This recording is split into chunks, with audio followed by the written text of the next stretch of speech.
Hi, I'm Jake Bowman, 27 years old, former head of engineering at Bowman Sons, our family's manufacturing company. For years, I believed hard work and loyalty would secure my place. But everything changed when I was cut off without warning by the very people I gave everything to. He gave 10 years of his life to the family company, worked in silence, never asked for credit, built machines with his bare hands. And then one voicemail changed everything. You're no longer part of the executive team. Thank you and good luck. No warning, no meeting, not even eye contact. His little sister, the one he used to carry on his shoulders, became his boss overnight. And the people he once trained, they didn't even say goodbye. But what hurts more than betrayal is realizing you never really belonged. What happened next will surprise you, not just how he survived, but what he built from the ruins. Take 15 minutes. Watch till the end. If it moved you, comment 1. If not, comment 2. Either way, let's talk. In that moment, everything inside me just caved in. It was like the ground beneath me cracked open, and I fell through. I couldn't move, couldn't think. The words kept echoing. You're out of the family business. Don't call back. I sat there, frozen, as people laughed, sipped their drinks, typed on keyboards around me. The world kept going. Mine had stopped. I don't know how long I sat there. 5 minutes, 20, an hour. My coffee grew cold. My breath came in shallow waves, like I was forgetting how to inhale. I wasn't crying. Not yet. I was too numb even for that. Eventually, my body moved before my mind caught up. I walked out into the cold, not knowing where I was going. I walked like a ghost past the bakery that catered our company events, past the supplier's office I used to visit, past all the places that once meant something, and somewhere in between. The tears came, quiet, relentless. I didn't wipe them away. I let them fall. My chest ached in a way that wasn't physical. It felt like grief, but deeper, like I died inside, but was still expected to breathe, still expected to exist. That night, I curled up on my apartment floor. I didn't turn on the lights. I didn't answer texts. I didn't move for hours, because this wasn't just being fired. This was being erased. Just then, as I sat there in the dark, I realized no one was coming, no apology, no explanation, no knock at the door, just silence. That silence felt heavier than any scream. It was the kind that echoed, the kind that told you you don't matter enough to be fought for. I replayed every memory of the past 7 years. Every morning I showed up before sunrise. Every night I left after everyone else. Every broken machine I fixed. Every time I covered for someone else's mistake to protect the company's name. For what? The tears started again, hotter this time, angrier. I wasn't just hurt. I felt disposable. How could they? How could the people I built everything for just erase me with a voicemail? I curled tighter on the floor. The carpet smelled faintly like old coffee and dust. I hadn't turned on the lights. Didn't want to. Darkness felt more honest than the world I'd been living in. My phone buzzed once. A message from my project manager. Heard what happened. I'm shocked. Let me know if you're okay. I didn't respond. What was there to say in that moment? I didn't want comfort. I didn't want plans. I just wanted the pain to mean something. I stared at the ceiling until my eyes blurred. I wished I could sleep, but sleep felt like a luxury, like forgiveness, and I wasn't ready for either. Hours passed. I don't remember falling asleep, just waking up on the living room floor, limbs stiff, eyes sore. Light crept through the blinds like an unwanted reminder that the world was still spinning, but inside me, time had stopped. I sat there for a while, barely breathing. My phone lay beside me, screen dark, as if it too had nothing more to say. Then, without fully understanding why, I opened my calendar. Thursday, 9:00 a.m., executive meeting, Q2 forecasts. The meeting I'd prepared for all week. The meeting I was expected to lead. Except, apparently, I wasn't. Still wearing yesterday's clothes. I got up, moved like a machine. I didn't even shower, just put on a jacket, grabbed my keys, and drove to the office like muscle memory was dragging me there. The lobby receptionist looked up at me surprised, maybe even guilty, but didn't say a word. I nodded stiffly and walked past her. The elevator ride felt longer than usual. I stared at my reflection in the steel doors, pale, hollow-eyed. A stranger. The doors opened. Laughter. Voices.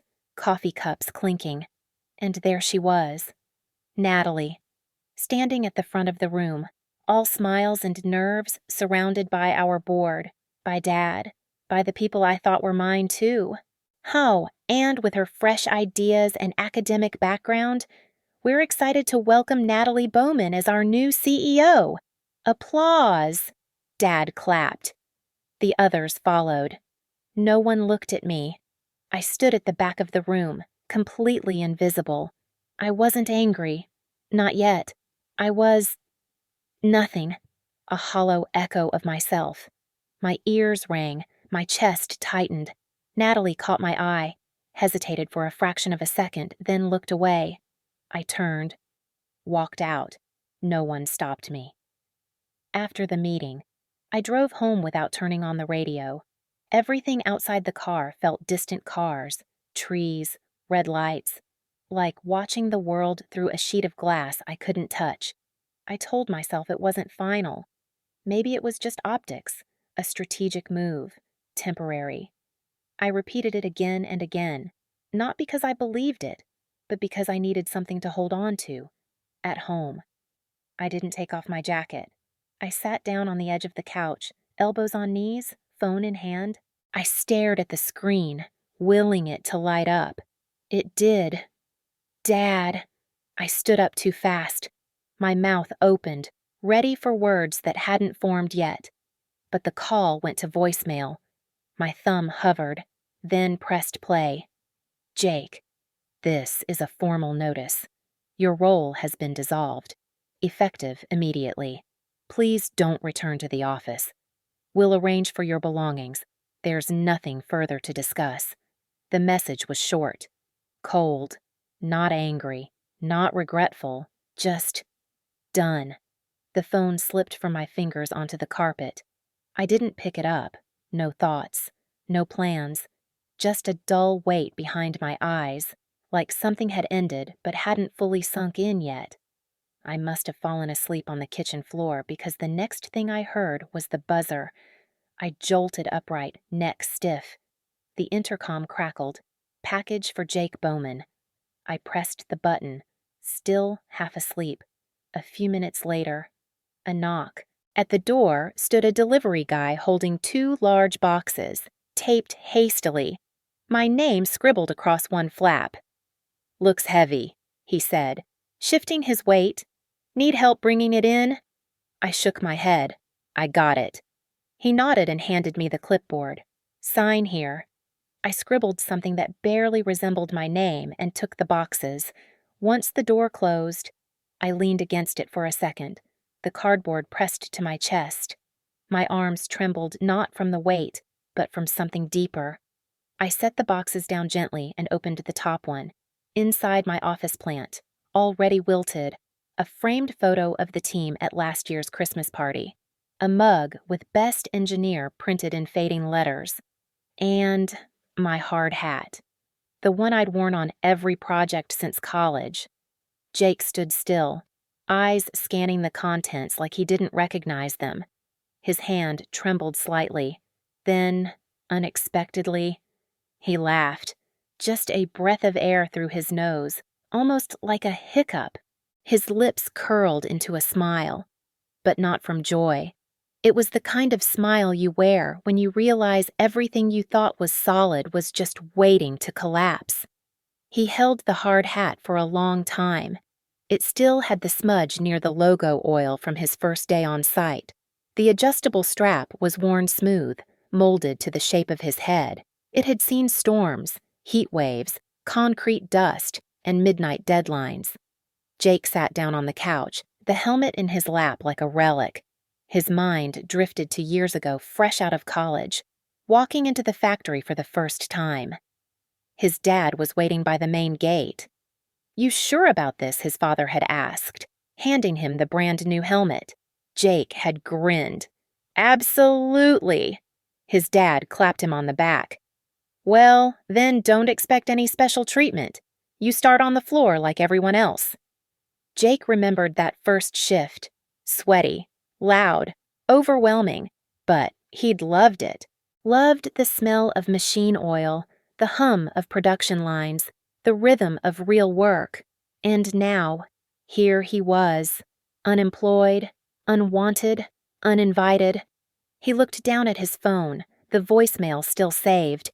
He hovered over the call button. Part of him wanted answers, closure, even a fight. But instead, he opened the message app, typed one word, understood, hit send, then turned the phone face down. That night, Jake drove to the factory alone. No announcement, no key card. He still remembered the old maintenance entrance at the back. The hallway lights flickered as he stepped into the workshop. It smelled the same metal, oil, something warm and mechanical. He paused at his desk. 10 years, a decade of blueprints, toolkits, coffee stains, late nights. He opened the drawer. His notebook still lay there, pages full of diagrams and margin notes. He ran his fingers along the cover. "Guess you're coming with me," he muttered. He didn't take much, just the things that mattered. The plant he kept alive. The old wrench set, a photo with the crew before their first big job. As he turned off the light, he glanced back once. There was no ceremony, no goodbye. Just Jake, walking out, like a ghost leaving his second home. As Jake walked down the corridor, he noticed a few lights still on. In the distance, 2 junior engineers, Mark and Elise, stood near the break room, sipping from paper cups. They saw him, froze. Mark and Elise weren't just co-workers. Jake had trained them both from day one. When Mark messed up the assembly specs during his second week and nearly caused a shipment delay, it was Jake who stayed late until midnight, helping him rework everything without ever reporting it to management. When Elise struggled to get her footing in a male-dominated team, it was Jake who spoke up in meetings, redirecting credit back to her when others tried to claim her designs. He brought them tools when their stations were short, made them laugh during brutal winter shifts, and even covered Elise's workload for a week when her mother was in the hospital. No questions asked, no lectures, just quiet support. To them, Jake wasn't just a supervisor. He was the backbone they could lean on. So why didn't they say goodbye? Because now, Jake was radioactive.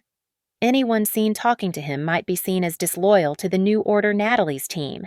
Dad's plan.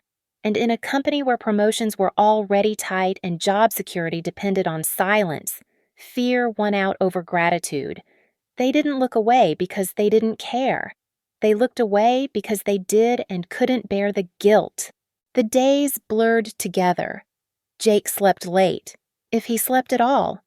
Some mornings, he woke up on the couch, still wearing yesterday's clothes, a cold cup of coffee on the table beside him untouched. He stopped checking his email, stopped answering unknown numbers. Even the boxes from the factory remained unpacked in the corner of his small apartment, like they belonged to someone else. There was no anger, not yet, only a heavy, dull fog of doubt that settled in his chest. Who was he, if not the engineer at Bowman Sons? For a decade, that title had been more than a job. It was his identity, his rhythm, his purpose. He used to be Jake, the one who handled the impossible timelines. Jake, the guy who fixed the budget without sacrificing quality. Jake, the right hand of the founder's son. Now, he was what he couldn't bring himself to update his LinkedIn. Even the idea of calling himself former anything felt like a betrayal of who he thought he was. One evening, he stood in front of the mirror, toothbrush in hand, just staring. "I don't know what I'm looking at," he whispered. The silence in the apartment answered back. No title, no uniform, no anchor. Just Jake. And for now, that didn't feel like enough. Every morning, Jake still woke up at 6:15, out of habit, muscle memory, no alarm needed. He'd sit at the edge of the bed, staring at the floor in the half-light, the silence almost too loud. He'd shower, shave, dress like he was going somewhere, jeans, boots, the same utility jacket he always wore to job sites, but there was nowhere to go. He made coffee anyway, same grind, same mug, the one that said precision, not luck. He'd sit by the window, watching the world wake up, school buses rumbling past, neighbors rushing into cars, life moving forward, unbothered by his stillness. One morning, he pulled out a notepad, just a blank one from the junk drawer. He opened it, stared at the page, then closed it again. Not yet. Some mornings he walked, just wandered. No destination. Sometimes past job sites he used to manage. He didn't stop to look. He just kept walking, hands in his pockets, like a man trying to remember how to take up space in the world again. It was a Thursday morning. The sky was gray again, but not raining. Jake was sipping his coffee by the window when he heard an awful metallic coughing noise from the yard next door. A familiar sound, the kind you hear when a machine isn't getting enough compression. He peeked out. Mr. Halverson, his elderly neighbor, was bent over a small tiller. The old man cursed, wiped sweat from his brow, and gave the starter cord another desperate yank. Jake hesitated, then set his mug down. He walked out quietly, hands in his jacket pockets. "Morning," he called. Halverson looked up, surprised. "Jake, you up early?" Jake shrugged, heard the beast screaming. "Mind if I take a look, be my guest? Things been choking all week." Jake knelt beside it, checked the fuel line, cleaned the carb, adjusted the choke. 20 minutes. The engine sputtered, then roared to life. Halverson blinked. "Well, I'll be damned." Jake stood up, brushing dirt from his hands. "Just needed a little airflow. It's an old trick." The old man smiled. "Maybe you should have been a mechanic." Jake smiled back. "Maybe I still am." He didn't say much else, but as he walked back inside, something shifted quietly. His hands smelled like oil again, and somehow, that made him feel real. Mr. Halverson wiped his hands with an old rag and gave Jake a sideways glance. "You know," he said, nodding at the humming engine, "there's not many like you left." Jake raised an eyebrow. "Like me? People who actually know how machines breathe, not just read manuals and watch YouTube tutorials? You feel the engine?" Jake chuckled, rubbing the back of his neck. "It's just years of repetition." The old man shook his head. "No, son. It's instinct, and instinct can't be Googled." There was a pause. The breeze smelled faintly of gasoline and grass clippings. "You ever think of teaching?" Halverson asked suddenly. "There's a bunch of kids in this neighborhood who wouldn't know a carburetor from a can opener. You could show them what real craftsmanship looks like." Jake laughed. "Me a teacher? Why not? You've got the hands. The patience. And Lord knows this world could use more people who fix things right." Jake didn't answer right away. But that night, as he rinsed the oil from his hands, the words echoed. "You should teach the kids." Maybe that was something. Maybe being out of the company didn't mean being out of purpose. It started with a memory. Jake was standing in his small kitchen, drying his hands after fixing Mrs. Thompson's leaky sink, when he suddenly remembered the old shed behind his grandfather's house, the one with rusted tools and oil-stained rags, and a workbench so solid it felt like it had been carved from the earth itself. He hadn't been back there in years. That weekend, He drove out to the edge of town. The old place was dusty, forgotten, but the bones were strong. He swept the floor, cleared out spider webs, rebuilt the shelves, and he put up a handwritten sign on the gate: Saturday workshops. Basic mechanics and repairs. No experience needed. At first, only 2 kids showed up, both too shy to speak much. One held a broken leaf blower. The other brought his dad's old bicycle. Jake didn't mind. He laid out the tools, rolled up his sleeves. All right, let's get to work. And for the first time in a long time, something clicked back into place, not a gear, but Jake himself. The first class was on a Tuesday. Jake had swept out the old garage behind his apartment building, rearranged some folding chairs, borrowed a whiteboard from Halverson, and bought a box of cheap mechanic gloves online. He didn't expect much, but at 4:00 p.m., 3 kids showed up. Luis, 19, tattoo peeking from under his hoodie sleeve, expelled from high school last year. Travis, 21, who dropped out of trade school after failing his engine systems module, and Mia, 18, quiet, wiry, with sharp eyes. No one said where she came from, but she carried a wrench like it was part of her hand. Jake nodded to them, trying not to let nerves show. No textbooks, no exams. He said, just machines and hands. Travis raised a brow. You mean we actually touch stuff? Jake smirked. That's kind of the point. They started with a weed trimmer Halverson had donated. It was broken in 3 places. 10 minutes in, Luis tried to loosen a rusted bolt. He braced one foot against the trimmer and yanked the wrench with all his might, only for the bolt to snap loose suddenly, sending him flying into a stack of plastic bins. The crash echoed. The bins fell like dominoes. A beat of silence. Then Mia burst out laughing. Damn! You okay? Travis called out, already cracking up. Luis groaned, lying in the chaos. I think the bolt won. Jake laughed as he walked over and offered a hand. Lesson 1, respect the rust. And just like that, they were laughing together. Not awkward, not forced. Real. By the end of the hour, Mia had gotten the engine to turn. Jake stood back and watched them rough edges, unsure paths, but they showed up. And in them, he felt something quietly return. Hope. Jake didn't charge anything. He couldn't. Really. These kids didn't have much. Some came in worn-out sneakers. Others with oil-stained hoodies and calloused hands from side jobs. The classes ran 3 times a week in the garage. Always at 4 p.m. Always starting with Jake saying, "All right, let's tear something apart today." His tools. Most of them came from his old job items he'd quietly taken with permission when they packed his things wrenches etched with BNS, a torque meter with a frayed grip, even a cracked voltmeter that still worked just fine. They weren't fancy, but they were his.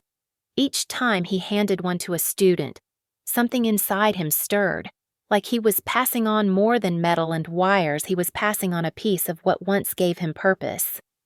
One afternoon, Mia picked up a dented caliper and asked, "This one's from Bowman." Jake nodded. "Yep, used it for 6 years. Still measures true."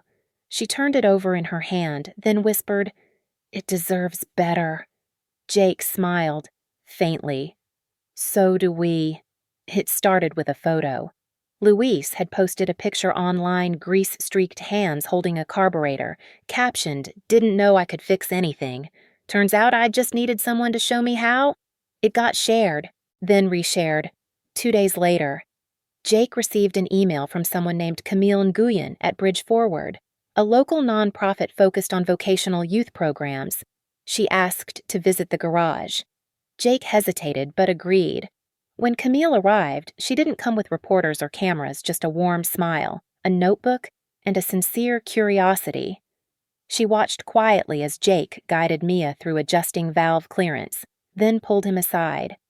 "You're doing something remarkable here," she said. Jake shrugged. "I'm just trying to keep a few kids out of trouble." Camille smiled. "And giving them direction, identity, confidence." That matters.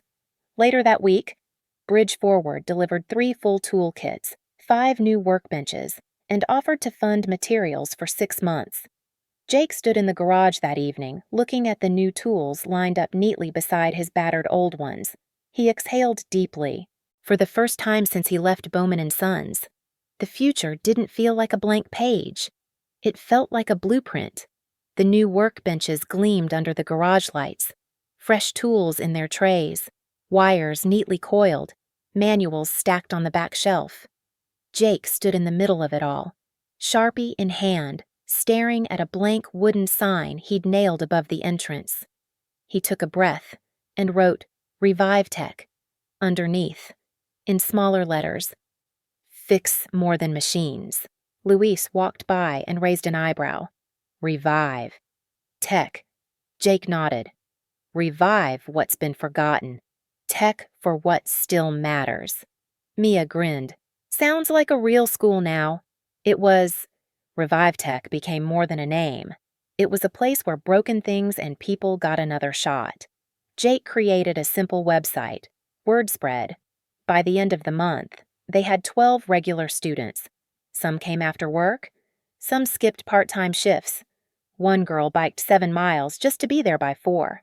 And every day, Jake welcomed them with the same words. All right, let's tear something apart and figure out how to make it whole again.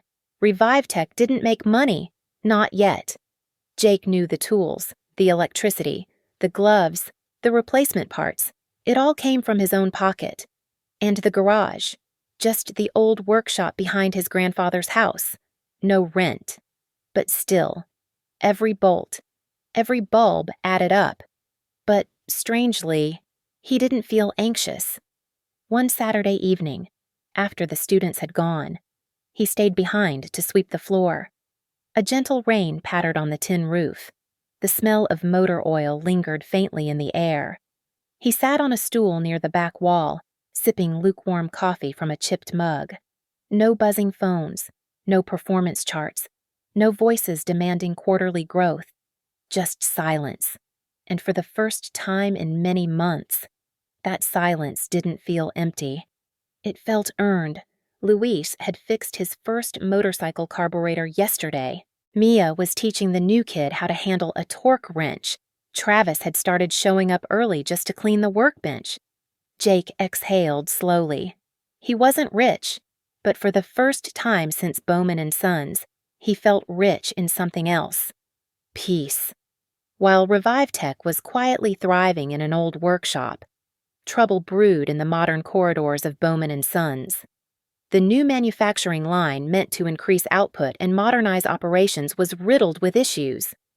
Conveyor belts jammed, calibration sensors glitched, components didn't align.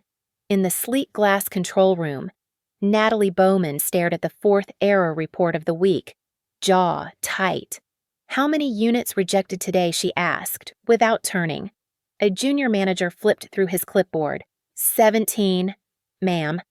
Mostly gearboxes. Same alignment issue. Natalie exhaled, trying to keep calm. Get Richard on the phone. He's in Dallas, at the Tech Expo. She closed her eyes. Her father's absence, Richard's growing influence, and now this too many cracks forming in what was supposed to be her seamless transition into leadership. From the corner of her eye, she caught a faint etching on an old control panel. Tested by J.B. Jake Bowman. She hadn't thought of that signature in months, and yet, today, it felt louder than ever. Natalie was smart. No one denied that. She graduated top of her class in industrial management. She could quote efficiency models, cite logistics metrics, and map workflows in half the time anyone else could. But she had never stood next to a welding torch. She had never spent a shift in the heat of the floor, listening to the rhythm of machines and spotting misalignments by sound. So, when it came time to upgrade, Natalie relied on what she knew theory and slick presentations from unknown vendors. New suppliers promised lower costs, faster shipping, cutting-edge materials. On paper, it looked perfect. In practice, plastic gears cracked under torque. Electrical wiring didn't meet voltage requirements. Screws stripped after one use. Jake would have caught these flaws in minutes. But Jake wasn't there. Natalie stared at the latest quality report. She whispered to herself, almost defensively. The numbers made sense. I followed the data. From the hallway, one of the senior engineers muttered under his breath, "You can't run machines with spreadsheets?" Everything seemed manageable until the office phone started ringing nonstop. The first complaint came via email, then 3 more that same afternoon. By week's end, over a dozen longtime clients had voiced their disappointment. Machines malfunctioned. Customer service was unresponsive. One voicemail hit harder than the rest. "I don't know what's going on over there, but the Jake-built rigs never gave me this much trouble. This new stuff, it ain't holding up." Natalie sat frozen, listening to the message on loop. Her hands trembled. She opened a folder marked Legacy Clients and saw names Jake had once called weekly clients who now doubted everything. She wasn't just losing contracts. She was losing trust. The call came just after lunch. Jake was sketching a cooling system diagram on the whiteboard when his phone buzzed. Unknown number. Oregon area code. He hesitated, then picked up. Jake Bowman. "Yeah. Who's this? It's Evan?" From maintenance. "Bowman Sons." Jake froze for half a second, marker still in hand. Evan's voice was lower now. "Look, I know things ended rough, but I'm calling off the record. We're having serious alignment issues on the new line. I thought maybe you could take a look, just 5 minutes. Even just advice." Jake stepped away from the students. Out the window, rain tapped against the old garage roof. His voice was calm. I'm sorry. Evan, I can't help you. I don't work there anymore. I'm not involved." A pause. Yeah, I get it. "Take care, Jake. You too?" Jake hung up and stared at the phone for a long moment. The screen went black. Behind him, Luis called out, "Hey, Jake, does this belt go over or under the pulley?" Jake turned back, exhaled, and smiled faintly. "Let's find out." The headline hit the news on a quiet Tuesday morning. Jake was wiping grease off his hands when Mia burst into the workshop, phone in hand. "Jake, you need to see this." He took the screen, squinting at the bold letters Bowman Sons under investigation for quality certification fraud. Underneath, smaller lines explained how the Oregon Building Safety Board had launched a formal probe into claims that Bowman Sons had bypassed product testing standards on several of their new machinery lines. Jake's stomach tightened. He kept reading. Multiple clients report that quality certification labels were applied to equipment that failed inspection. Internal whistleblowers suggest executive pressure to meet shipment deadlines. He exhaled slowly, folded the phone back into Mia's hand. Behind him, one of the boys accidentally dropped a wrench. The clatter echoed louder than it should have. Jake's voice was steady. "All right, back to work. We've got an alternator to rebuild." But inside, something twisted. Bowman Sons wasn't just faltering anymore. It was falling. The article appeared in the Sunday edition of the Oregon Tribune. Jake didn't subscribe to the paper, but Luis did. He dropped it on the workbench with a grin. "Look who made the news." Jake wiped his hands and glanced down.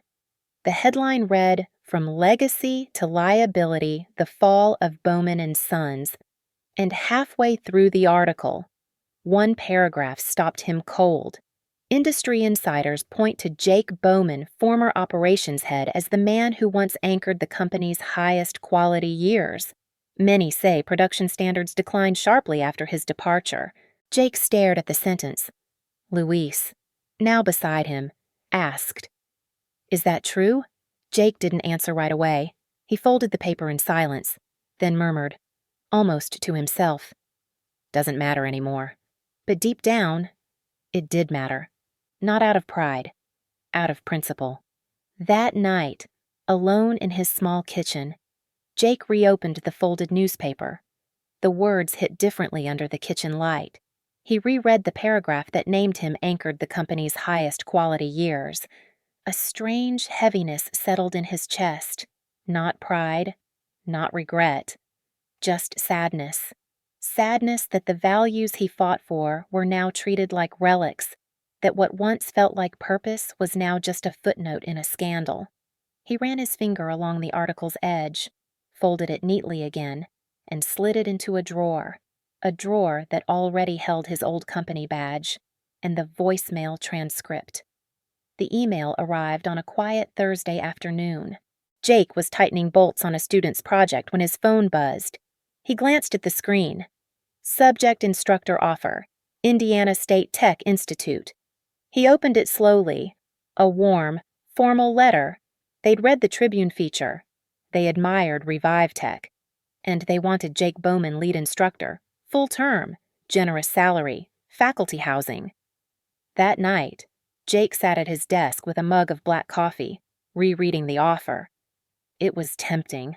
After all, it meant stability, structure, recognition.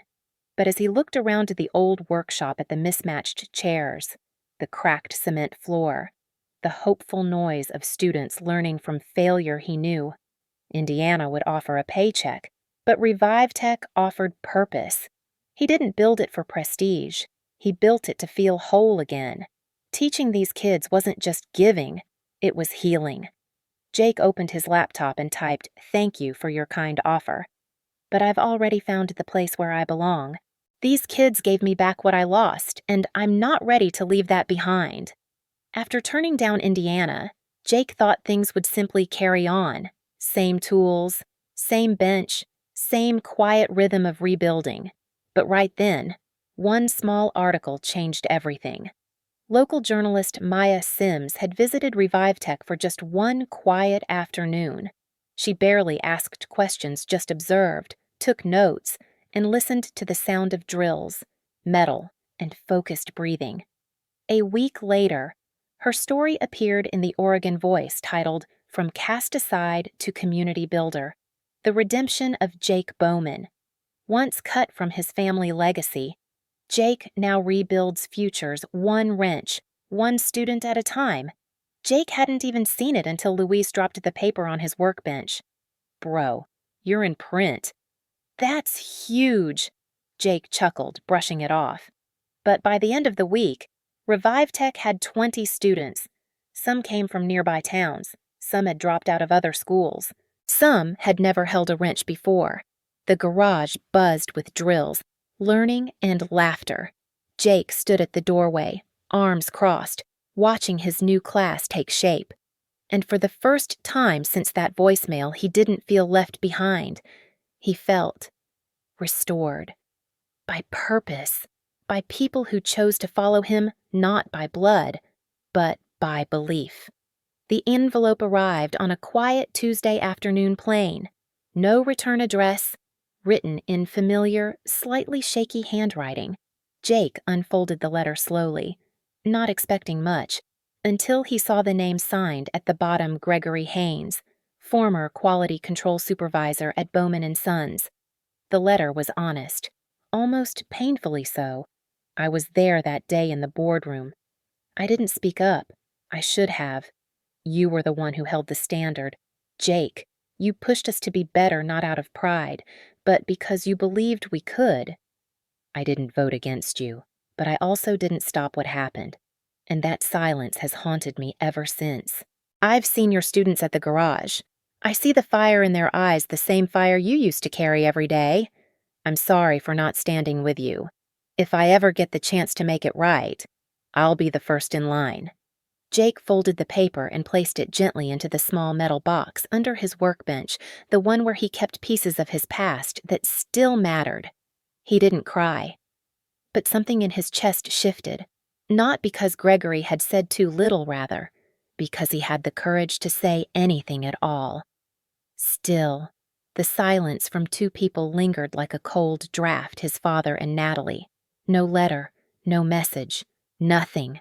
Jake didn't expect fanfare, but if anyone should have spoken, it should have been the man who once handed him his first wrench and said, "You're ready now."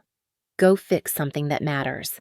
And yet, most nights after the tools were packed away and the lights dimmed, Jake would glance once toward the mailbox, never for long, never with hope, but just long enough to admit to himself he still wanted to believe someone remembered how it all began.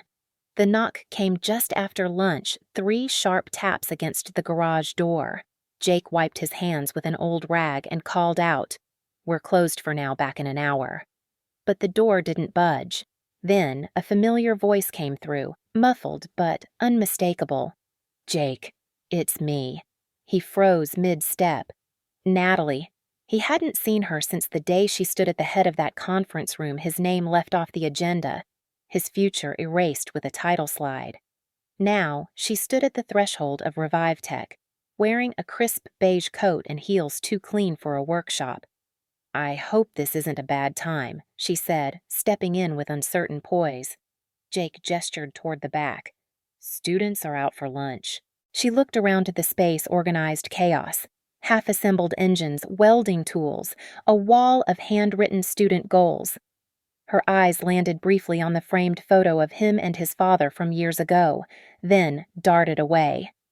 "I'm not here to rehash the past," Natalie said. "And I'm not here to apologize, even if maybe I should be." Jake's jaw tensed. He didn't speak. She took a breath. "I'm here because the board asked me to be. We need help. The new production line's failing. We're behind schedule. And frankly, I don't know what I'm doing." Jake stayed silent, arms folded. Natalie continued. "They're asking if you'd consider returning not full-time, just as a technical advisor. We'll pay you well. No meetings, no politics. Just fix what's broken." He studied her face, not defensive, not pleading. Just tired, still. His voice was calm, steady. "And the part where you took my job without a word, that part doesn't need fixing." Natalie looked down. "I was scared," she said softly, "of failing, of being compared to you, of being the reason Dad's health got worse. I thought if I made it work fast enough, it would justify everything." Jake leaned back against the workbench. "And now I'm just trying to stop the company from collapsing." Jake didn't say anything right away. He turned away, quietly placed the wrench back on the workbench, and looked out the side window where the silhouettes of his students were returning from lunch, laughing and tossing crumbs at a stray cat that always lingered nearby. Without turning to her, he finally said, his voice low but steady, "You know, for months, I thought if someone from the family showed up here, it'd be Dad, or at least, it'd come with an apology." Natalie swallowed hard. "I'm not proud of how it happened." He nodded once. "That makes 2 of us." She took a step forward. "Jake, I'm asking not because the board told me to. I'm here because I know I can't fix this alone. But I also know I don't deserve to ask." A long pause stretched between them. Then Jake turned back, finally meeting her eyes. "You're right. You don't." Then he gestured gently toward the open door. "But you came anyway. That's a start." His tone wasn't warm, but it wasn't cold either. Natalie didn't smile. She just nodded once, quietly, and stepped back outside, leaving the scent of corporate perfume lingering in a garage that smelled like oil, wood, and slow redemption. Jake stood still for a moment, watching the last echo of Natalie's heels fade beyond the door. The garage fell quiet again, except for the low hum of a fan and the occasional clang from tools left behind by students. He stepped toward the doorway, not chasing her, just thinking. Outside, Natalie hadn't walked far. She stood under the old oak by the fence, arms crossed, waiting not with expectation, but with something that looked like hope and guilt tangled together. Jake stepped out onto the gravel and leaned against the doorframe. "You know," he said, voice calm, "I used to think I'd die old in that factory, surrounded by steel, grease, and everything I thought made me who I was. Natalie looked up, her expression softened. Jake continued, eyes steady. But now I wake up in this place, and I live, one honest day at a time. She swallowed. So, that's a no. Jake shook his head slowly, not as a denial, but something deeper. It's not about yes or no, he said. It's about who I want to be when this is all over, and I don't want to go back to proving myself in a place that already made up its mind about me. Natalie lowered her eyes. Fair. Jake turned back toward the garage, where one of the students was adjusting a vice grip and laughing about stripping a screw. He smiled faintly. I've got kids in there learning how to build things that last, including themselves. Then he paused, turning halfway back to Natalie. If you really want help, start where it matters. Listen to your people, not just the board. And maybe, one day, build something you're proud of, not something you're scared of losing. He didn't wait for a reply. He walked back inside. Behind him, the wind stirred, carrying the faint scent of iron and cedar. Natalie stood frozen under the oak for a moment longer, watching the garage that somehow felt more alive than any boardroom ever had. Just as Jake reached for the door to close it behind him, Natalie's voice stopped him soft, barely above the breeze. Jake, wait. He paused, hand still on the door frame. Natalie took a hesitant step forward, her eyes no longer carrying the corporate mask, just the weight of a daughter watching everything crumble. Dad's selling his shares, she said, voice breaking slightly. To outsiders. The board's voting on it next week. Jake turned slowly, his face unreadable. Selling the company. Natalie nodded. If the deal goes through, Bowman Sons won't be a family business anymore. It'll be just a name. A long silence stretched between them.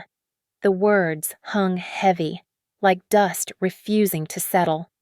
Jake looked past her for a moment toward the road, toward a horizon that used to mean nothing to him. Now, it held everything he had left integrity, choice, and freedom. So that's what it's come to, he murmured. Natalie's eyes welled up. I don't know what to do. Dad's health is worse. He won't talk to me. I thought maybe if you came back. Jake cut in gently. You thought saving the company would fix what we broke. She didn't answer. The wind picked up slightly, rustling the paper tacked on the workshop wall plans. Schedules, dreams built from scratch. Jake looked at them, then back at her. Sometimes, things fall apart because they're built on silence, he said. Not everything can be repaired. He didn't say it cruelly, just like a man who knew the cost of rebuilding too well. Natalie said nothing more. She stood there a moment longer, then turned and walked away this time, not with heels clicking, but with slower, quieter steps that sounded more like regret than resolve. Jake didn't follow Natalie. He stood by the open garage door for a long while after she disappeared down the gravel path, swallowed by the wind and dust of the road. Inside, the clatter of wrenches and soft banter of students slowly faded as if giving space to silence. His eyes drifted upward to the faded sign above the entrance that read ReviveTech. It wasn't made of steel, no big logo, just carved wood, handmade, slightly crooked, but it was real, built by his own hands. And yet, his mind wandered back to a younger version of himself, early 20s, grease on his face, standing next to his father under the scorching sun of a factory lot, both holding blueprints and dreams.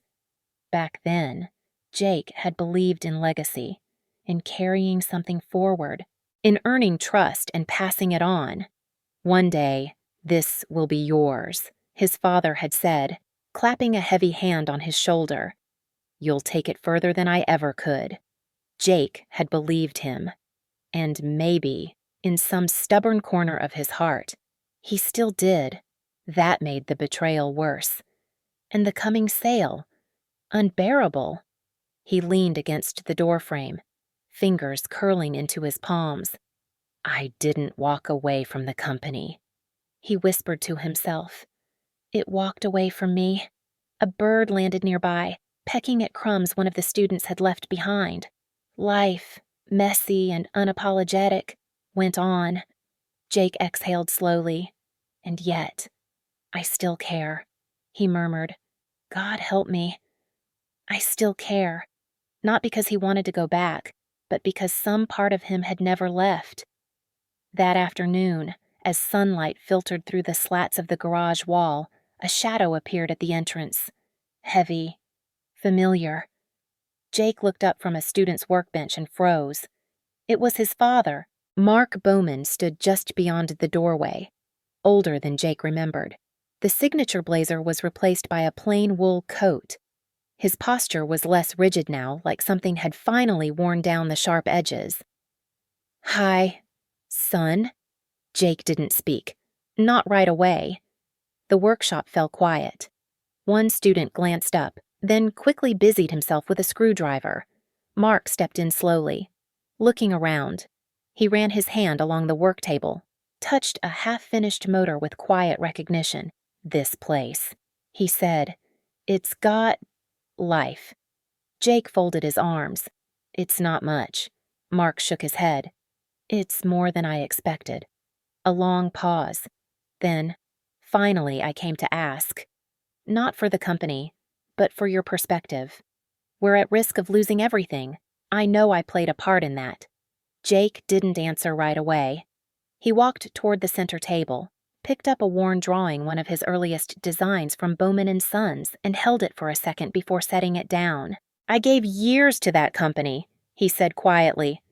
I bled for that name. But when it came time to protect it, no one stood beside me. His father lowered his gaze. Jake continued, eyes clear. But you know what?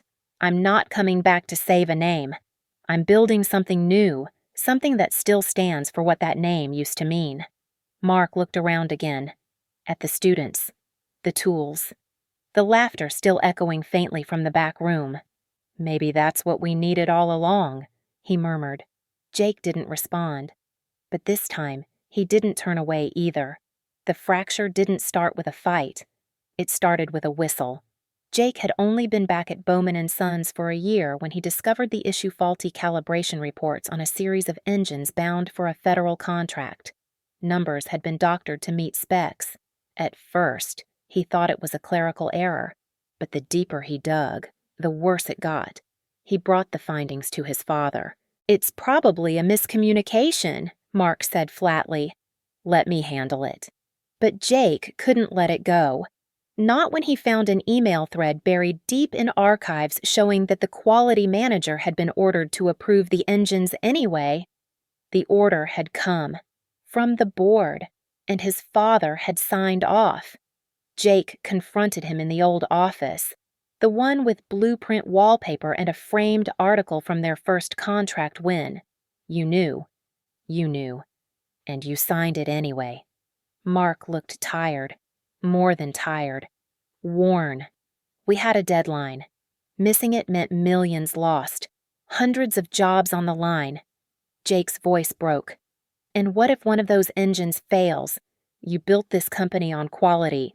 Dad, on your name. Is that worth risking for a deadline? Mark didn't answer. He just turned away. Sometimes leadership means making hard choices. No, Jake said. Sometimes it just means doing the right damn thing. Jake filed a formal report with internal compliance. He became the enemy in his own house. The board buried it. The engines were quietly replaced. But something had changed. Meetings became colder. Projects were reassigned. Trust dissolved into silence. And Jake, once the heir apparent, was now the liability they couldn't control. Months later, the voicemail came. No explanation, no confrontation, just exile. A month later. The news became official. Bowman Sons, the company Jake had once imagined handing down to his own children, had been acquired by a corporate conglomerate based in Chicago. The headlines called it a strategic merger. To Jake, It felt more like a quiet funeral. He stood in the garage that evening, the same place where he once watched his father shape steel with his bare hands. The hum of drills and the laughter of students echoed faintly behind him, but his mind was elsewhere on a different floor, in a different time. Bowman Sons is now part of the Brevner Group, the press release read. He had no desire to read the rest. The logo had been updated sleeker, modern, but it felt empty. The gears and grit had been polished into something too clean, too corporate. It didn't smell like oil and sweat anymore. It smelled like boardrooms and quarterly returns. Jake folded the article and set it aside. "It's over," he whispered. "And maybe that's okay." The fire didn't burn in his chest like it once did, because now he had a different flame, one that flickered steadily in the eyes of every young hand learning to build again. It came in a plain white envelope, no name, no return address, just Jake's name, handwritten in his father's sharp, slanted script. He didn't open it right away. For hours. It sat untouched on his workbench, beside a broken carburetor and a half-drunk cup of coffee. When he finally unfolded the letter, the handwriting wavered, like it had been written with hands that shook Jake.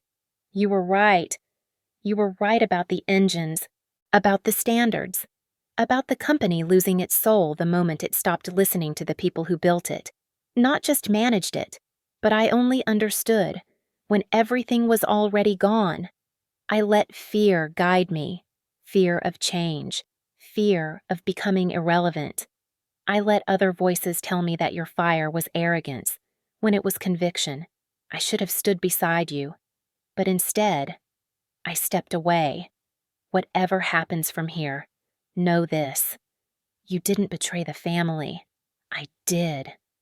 Dad, Jake didn't cry, but his breath caught. He folded the letter and placed it in the same box where he kept old photos, a rusted measuring tape, and the original ReviveTech flyer.